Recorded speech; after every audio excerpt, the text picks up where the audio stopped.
Un mois après Dien Bien Phu, un jeune instituteur, sa femme et un notable musulman sont massacrés dans les Aurès. Des attentats se produisent à travers toute l'Algérie. C'est le signal de la rébellion algérienne qui, préparée de longue date, ouvre la période d'une guerre qui ne dira jamais son nom et durera 7 ans. C'est le début d'une suite d'événements dont certains sont spécifiquement algériens et dont d'autres, bien qu'extérieurs, auront cependant une influence décisive sur le cours de l'histoire. On peut évoquer successivement, parmi les plus notables, l'arrivée de M. Jacques Soustel à Alger, nommé gouverneur général par le gouvernement Mendès France. L'indépendance de la Tunisie et celle du Maroc. Le départ de M. Soustel que des dizaines de milliers d'Algérois essayent de retenir. La venue à Alger de M. Guy Mollet, qui, arrivant pour installer le général Catroux, est malmené au monument aux morts par les anciens combattants. Il renoncera à son projet et nommera finalement le ministre socialiste Robert Lacoste. Suez, où le gouvernement français cède aux injonctions américaines et soviétiques, au moment même où les troupes françaises se trouvent à quelques heures du Caire. La bataille d'Alger, où la 10e division parachutiste prend en main la lutte contre le terrorisme urbain, qui massacre aveuglément femmes et enfants, européens et musulmans. Le prestige de cette victoire bénéficie au général Massu, qui devient quelque temps l'idole d'Alger. La tentative d'assassinat au bazooka sur la personne du commandant en chef, le général Salan. À cette occasion, sont prononcés les noms de certains hommes politiques métropolitains. Le vote de la loi cadre. Le bombardement de Sakiet Sidi Youssef et la déclaration du ministre résident Robert Lacoste, nous allons vers un Dien Bien Phu diplomatique. Alternance d'espérance et de doute, flot de larmes et de sang, atermoiements et paroles reniées, tout concourt à préparer une explosion populaire qui montrera très vite que sur cette terre, l'amour ressemble étrangement à la haine. Alger, 13 mai, 13h. Français d'Algérie, la grève totale a commencé depuis environ déjà un quart d'heure. Les vins sont fermés à 100%. À la même heure dans toutes les villes d'Algérie. Les rues, les magasins offrent le même spectacle. Français d'Algérie, tout à l'heure, nous nous retrouvons tous au plateau des Glières, par milliers pour manifester contre toute politique d'abandon et contre tout ministre résident ne représentant pas à Alger un gouvernement de salut public seul capable de sauver. Les voitures haut-parleurs circulent dans les rues d'Alger désertes. À 17h, les mouvements patriotiques et les associations d'anciens combattants doivent déposer des gerbes de fleurs au monument aux morts à la mémoire de 3 soldats français, le sergent Richomme, les 2e classes de Courtex et Feuillebois, récemment assassinés par le FLN. Mais ce n'est déjà plus de l'émotion que ressent la population algéroise. C'est un véritable sentiment de révolte qui souffle rue Michelet, rue d'Isly, boulevard Pasteur, tandis que des délégations venues non seulement d'Alger, mais de Rivet, de Coléa, de Blida, de Cherchel, convergent dans le monument aux morts. La cérémonie du souvenir est couverte par les cris de la foule qui chante la Marseillaise.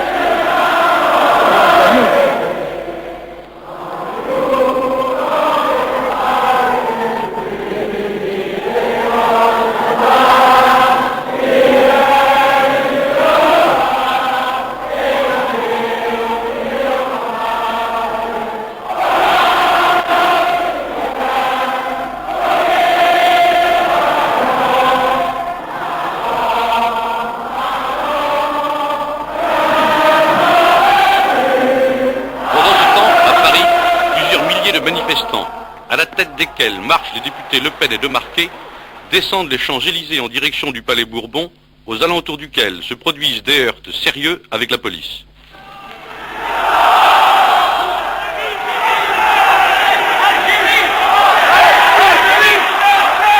Mais à Alger, la situation évolue rapidement. À 18h30, un cri, tous au GG, et la foule déchaînée se rue au ministère de l'Algérie, moderne Bastille qui symbolise le système impuissant. Les grilles cèdent bientôt, le bâtiment est envahi, les archives sont jetées par les fenêtres, les voitures saccagées, la foule, l'immense foule déferle comme une vague irrésistible. Ce n'est pas une émeute, c'est une révolution.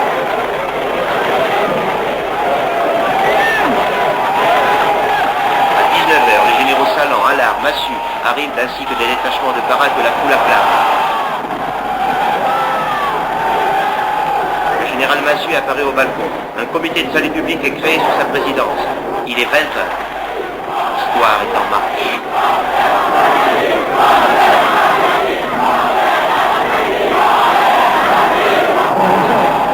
22h30, M. Pérou, membre du comité de salut public, lance à la radio ce premier appel. À l'heure actuelle, une partie de la population d'Alger continue à occuper le gouvernement général et les alentours du gouvernement général en attendant les nouvelles de Paris. Ces nouvelles, nous les espérons satisfaisantes et nous avons déjà de bonnes raisons de croire et nous avons gagné la bataille. Un fait est certain, c'est que par notre action, par l'action des Français d'Algérie, aujourd'hui l'Algérie est sauvée, et elle le sera dans l'avenir, et elle fera partie de la France intégralement, et nous ne cesserons la lutte que quand nous aurons cette victoire totale et définitive. Cependant, 40 000 personnes sont restées massées sur la place du Forum. On annonce prématurément l'arrivée de M. Jacques Soustel, et des dizaines d'autos se feraient en klaxonnant un chemin vers Maison-Blanche. Des centaines de personnes attendront jusqu'à l'aube, l'homme qui arrivera 4 jours plus tard. À 2 heures du matin, le général Salan déclare qu'il est d'accord avec le comité de salut public qui envoie des messages au président Coty, au général de Gaulle, à M. Fimelin, qui vient d'être investi. Immédiatement après son investiture, M. Fimelin s'adresse au pays. Le gouvernement vient d'examiner très attentivement les développements de la situation en Algérie. Il ne faut pas dissimuler que ces événements sont actuellement une menace pour l'unité nationale. Le gouvernement a pris toute disposition pour faire face à la situation. Il compte que l'armée française, fidèle à sa tradition, demeurera la gardienne de l'unité nationale. Dans la métropole même, des dangers apparaissent pour l'ordre public. Le gouvernement a décidé la dissolution d'un certain nombre d'organisations subversives. Il a décidé par ailleurs de déposer dès demain matin un projet de loi instituant dans la métropole l'état d'urgence qui renforcera les pouvoirs des autorités constituées.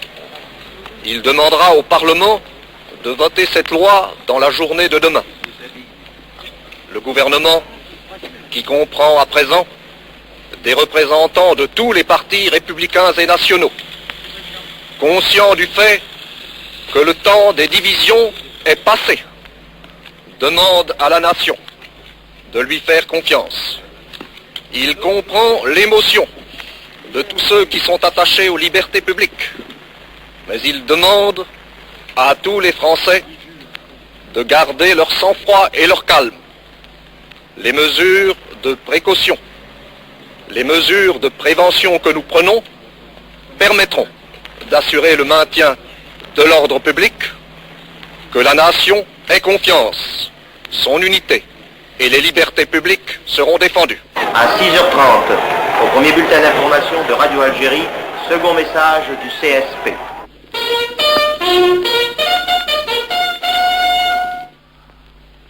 Voici quelques informations. Ici le comité de salut public d'Alger qui vous parle. C'est d'abord un appel à tous les Algériens. Constituez des comités de salut public dans toutes les villes, dans tous les villages où vous le pourrez. Nous attendons beaucoup des comités de salut public d'Oran et de Constantine. À Constantine, une imposante manifestation a eu lieu dans l'après-midi du 13 mai. La foule a acclamé l'armée et le général Gilles.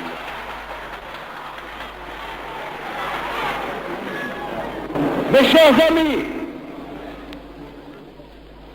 je suis heureux de vous voir aussi nombreux. L'armée française est ici pour vous défendre, pour gagner une victoire qui ne saurait être lointaine si l'on en croit ce que l'on voit et ce que je vois en ce moment. L'armée française est ici aussi pour faire entendre votre grande voix, votre immense voix au peuple de France, dont vous faites partie et dont il ne saurait être question de vous dégrouper.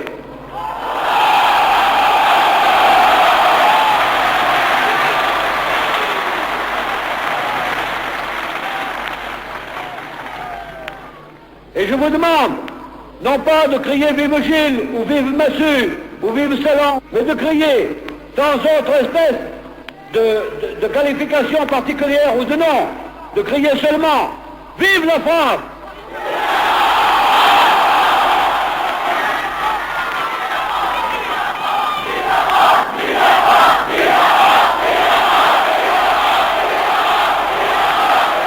Le lendemain, à Paris, le président de la République, M. René Coty, lance un appel à l'armée.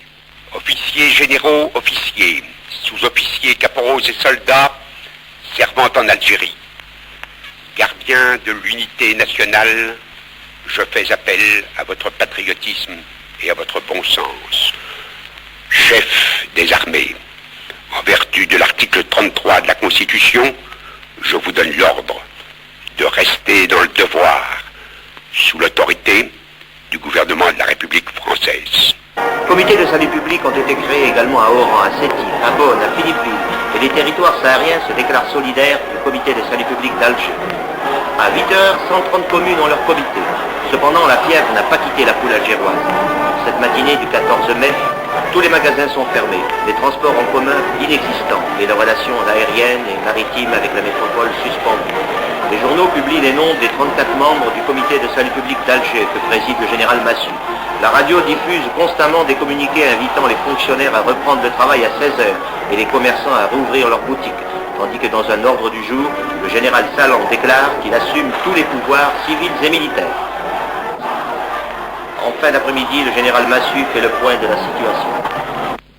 J'avais convoqué tous les chefs de service du gouvernement général pour 15 heures là-haut, et je leur ai dit quelques mots simplement pour leur expliquer, enfin leur exprimer mes regrets de les voir rentrer dans une maison aussi abîmée, ayant perdu une partie de ses archives, et j'espère que malgré tout ils pourraient se remettre au travail sans trop de difficultés. En tout cas, la certitude que moi je les y aiderai, en fonction de la nécessité de ne pas interrompre le fonctionnement des grands services de l'Algérie. J'estime que, étant donné que les circonstances de la bataille d'Alger l'année dernière m'ont donné sur la population une certaine cote, j'avais le devoir d'en profiter pour éviter que ça me casse. Alors, qu'est-ce qui se passera demain si le gouvernement attendu par les Algérois n'est pas constitué? Il est certain que les Algérois sont décidés à maintenir leur pression. Ça ne fait pas un pli. Ils sont patriotes, ils ont parfaitement compris qu'ils jouaient à leur dernière... une des dernières cartes de l'Algérie, et peut-être de la France, actuellement dans ce pays. Toutes les promesses antérieures, suivies d'abandons successifs, depuis que la guerre subversive nous est faite, toutes ces promesses maintenant ne peuvent plus les duper en ce qui concerne l'Algérie. Il faut absolument que la métropole le sache. C'est indispensable. Moi, je ferai tout ce que je pourrais pour éviter que ça saigne, parce que c'est mon métier, mais je ne peux absolument pas garantir que j'y arriverai jusqu'au bout, que j'y arriverai toujours. Monsieur Plimelin s'adresse aux Français. Le gouvernement, investi la nuit dernière par l'Assemblée nationale, s'est immédiatement préoccupé de faire face à la situation créée par les troubles d'Alger.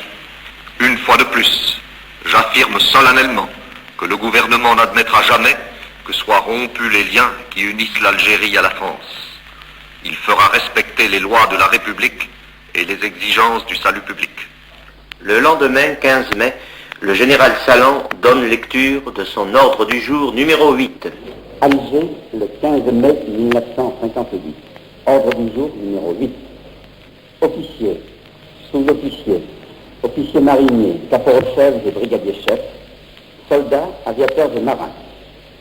Depuis 18 mois, et chaque fois que j'ai fait appel à vous m'avez répondu avec une ardente générosité, fixée à consacrer vos efforts.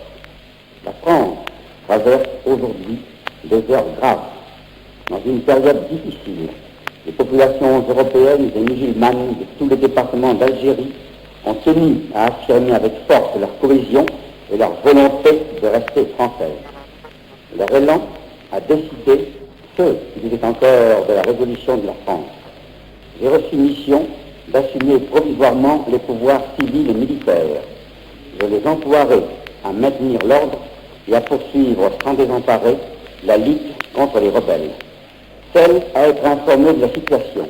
Je suis seul à même de prendre les décisions qui s'imposent pour remplir ma mission. Je vous maintiendrai sur le chemin de l'honneur, du loyalisme et de la fidélité aux institutions que la patrie s'est données. Votre discipline conduira la France à la victoire.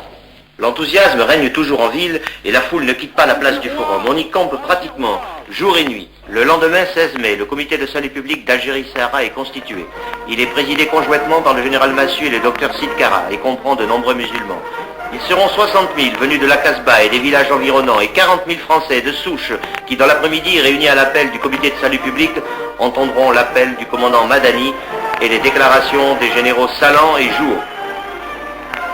Mes frères musulmans, le comité de salut public, constitué à Alger le 13 mai 1958, a enregistré avec fierté l'émouvant rassemblement des populations musulmanes autour des comités locaux qui se sont spontanément constitués sur l'ensemble du territoire algérien.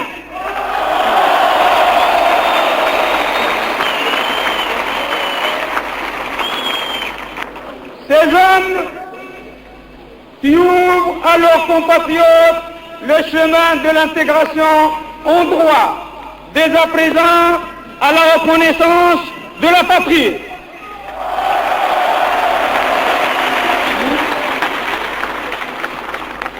Qu'avec un fossé entre les Français et les musulmans, ce rassemblement immense prouve au monde entier le contraire, et là est la leçon à tirer des journées que nous venons de vivre.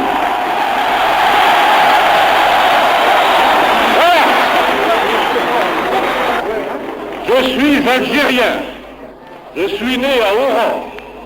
Nous sommes depuis 3 générations sur cette terre française.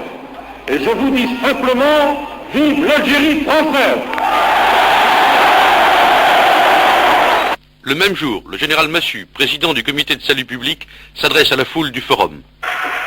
Habitants de l'Algérie, 3 jours se sont écoulés depuis le magnifique sursaut par lequel, en complète union avec l'armée, vous avez donné au monde et à la France le plus bel exemple de patriotisme clairvoyant et de volonté lucide.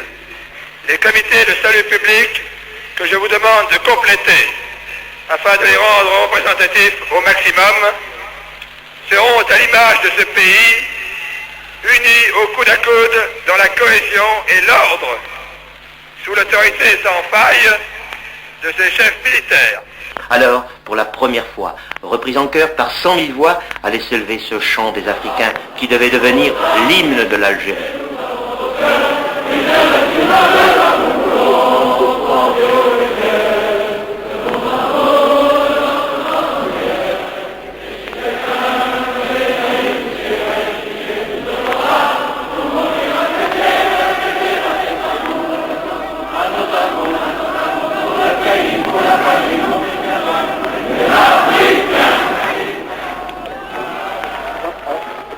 Au matin du 17 mai, M. Delbecq, parlant au nom du comité de salut public, faisait le point de ces 3 journées et en appelait au général de Gaulle en ces termes.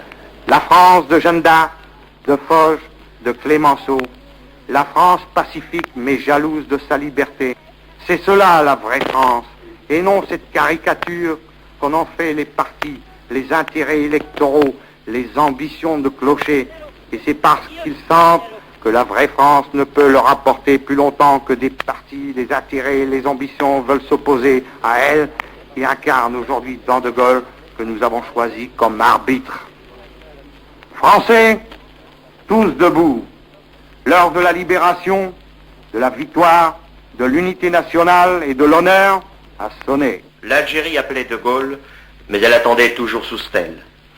À 14h15, brusquement, la Marseillaise éclatait sur les ondes de Radio Algérie. Ici, Radio Algérie.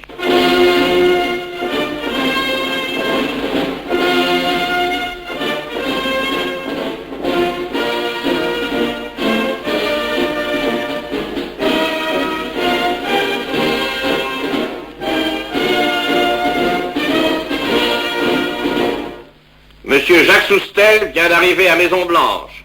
Il sera dans quelques instants à Alger. Algérois, Algéroises, rassemblement au forum. Applaudissez Monsieur Jacques Soustel.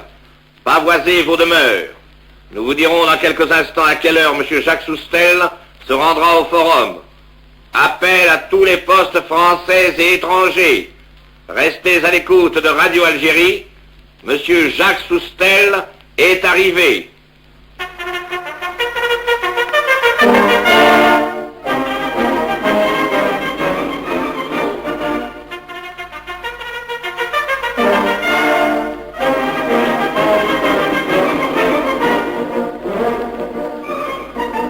minutes, la ville entière bouillonnait, tandis que les immeubles se couvraient de drapeaux. À 16 heures, ils étaient 150 000 qui au forum attendaient celui qui, depuis son départ triomphal, n'avait cessé de défendre l'Algérie française, M. Jacques Soustelle.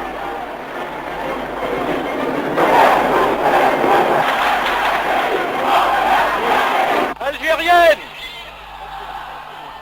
Algériennes, Algériens, mes amis, me voici parmi vous. Je veux d'abord rendre hommage à notre magnifique armée d'Algérie.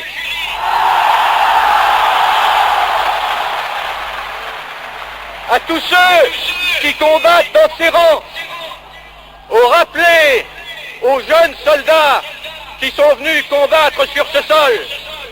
Je veux rendre hommage à ses chefs et d'abord au général Salan, qui a su, dans des circonstances très difficiles, maintenir l'unité de toute l'armée ici en terre d'Afrique. Au général Massu, à tous les chefs de cette armée.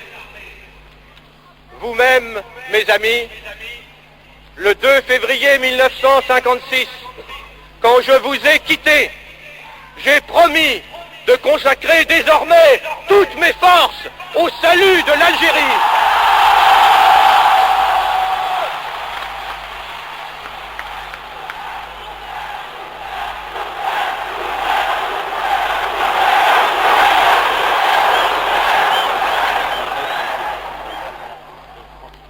C'est ce que j'ai fait, au mieux de mes moyens, pendant 2 ans et 4 mois. Il y a 3 jours encore, j'étais à mon siège de parlementaire afin de poursuivre mes efforts, soumis à une incessante surveillance.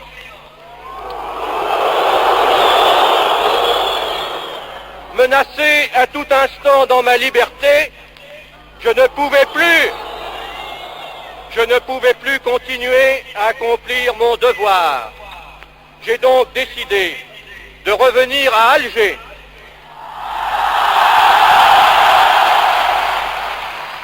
Au milieu du peuple, aux côtés de l'armée. J'ai choisi tout à la fois la liberté et la patrie.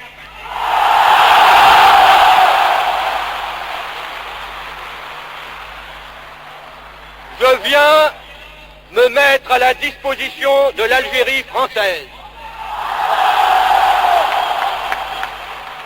Je sais quelle preuve émouvante cette Algérie vient de donner. Nos frères musulmans, tous les premiers, de son attachement inébranlable à la France. Je n'ai pas d'autre intention que de la servir, d'aider à ramener la paix et de refaire l'unité nationale aux 2 bords de la Méditerranée.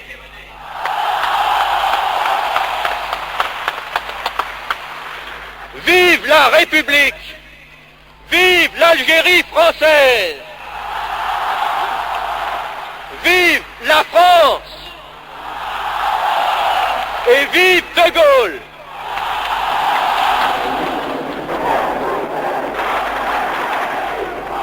Le grand élan était donné. Il allait bientôt gagner d'autres rives de la Méditerranée.